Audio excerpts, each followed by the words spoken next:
So here's my pressure plate, right? I took it all out. This is in reverse order of what I've done before, so there's nothing new, guys. Okay.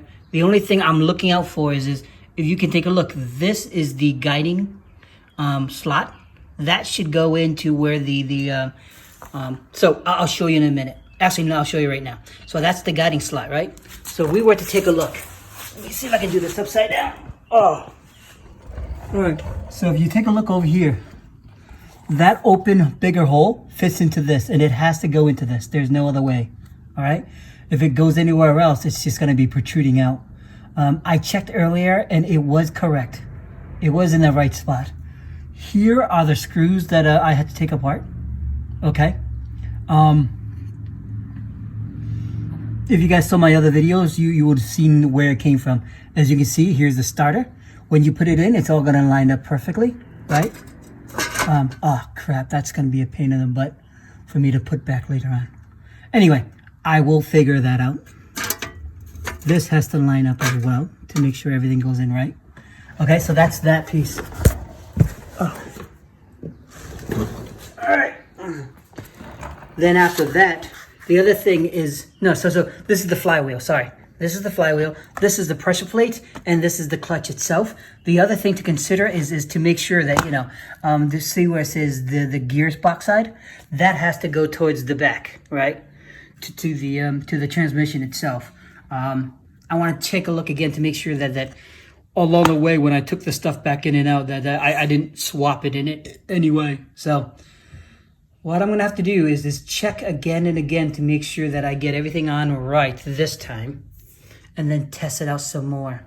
It's got to be something, right? And it could be as small as anything to kind of put everything out of kink, which will make it worse. Okay. As you saw when I was underneath, there is a piece of what was it called? Let me show you. Now, we go back underneath again. So there is this piece right over here, right? This ring. Now this could be off kilted as well. Now I think it was fine like this until I knocked the starter out of place, which I have to pay attention to put everything back in the way it was to make sure I get everything right. All right. But yeah. Nothing new here, guys. I mean, we've seen this before. We've seen this so many times. But with that being said, that doesn't mean that there is a mess up or a misalignment somewhere. Okay? So I'll check again. I'll put everything back again, and then we can go from there. Yeah. Honestly, guys, I would love for it to be simple. I'd love for it to just fit and everything is solid. In most cases, when you guys are doing this, you probably don't have a problem. But once in a while, you're going to hit, something that's stubborn, that should just work off the bat, but it doesn't. Well, this is one of them. And I'm fighting it, and I refuse to give up. So, wish me luck, guys. All right?